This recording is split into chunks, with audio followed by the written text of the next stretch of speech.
sit up here with some of the architects of the internet. Certainly people don't want to pay the first mover costs. Because whoever moves first is going to be able to talk V6 to nobody. And whoever moves second will be able to speak IPv6 to everybody. So a lot of people are holding back, hoping that other people move first so that their costs will be lower and their benefits will be higher. That's a game that you can play when you are far away from the edge, but as we get closer to the edge, I'm seeing hopeful signs of all kinds of investment in transition aids. So we built the internet on a 32-bit address system, which gave us a possibility of connecting about 4 billion hosts. That's computers, servers, virtual hosts, that kind of thing. And we have carved that space up and handed it out almost entirely. We're down to about our last year of traditional growth before there is no more to be had.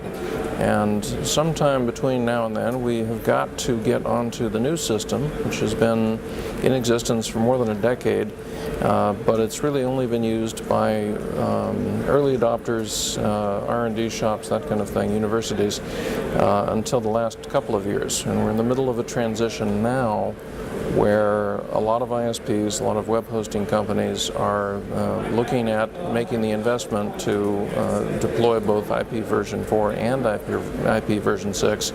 Very important that everyone does that before we run out, because sooner or later, even if you don't want to grow, new growth will occur elsewhere that will be V6 only.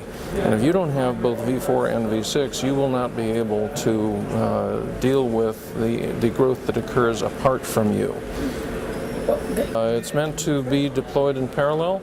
So, for example, all of the web servers at my company, and for that matter, all of my personal web servers and my DNS servers, my mail servers, are all what we call dual stack. They run V4 and V6 at the same time. Now, that required, over the years, various things to be upgraded, like operating systems or mail utilities or web servers or whatever. But that work has been done by other people. The technology is completely ready for dual stack.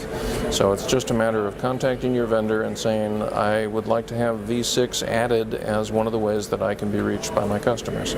If you were a business, if I were a business and I wanted to make this transition, there are a few steps that need to be done. And I don't know that I can enumerate all of them off the top of my head, but some of the important ones. One is to find a provider who can offer you IPv6 service.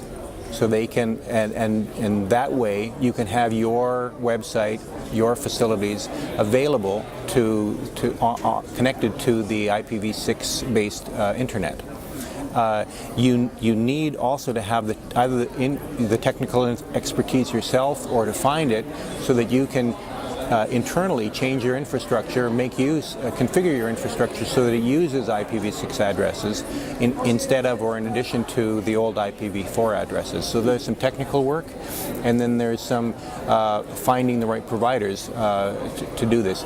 If you have a .ca or if you have a domain name, there's a little bit of work that you need to do to make sure that your IPv6 addresses are actually in the database of the registry as well, so that when somebody types in www.yourcompanyname.ca, they'll be able to get back your IPv6 address as well as your IPv4 address if you have both. If you already are connected to the net, then you won't. It's not as if you're going to. Then you will already have an IPv4 address. Okay, that means that you'll still be able to communicate with other people on the existing internet, but you might have difficulties communicating with the new internet that comes using the IPv6.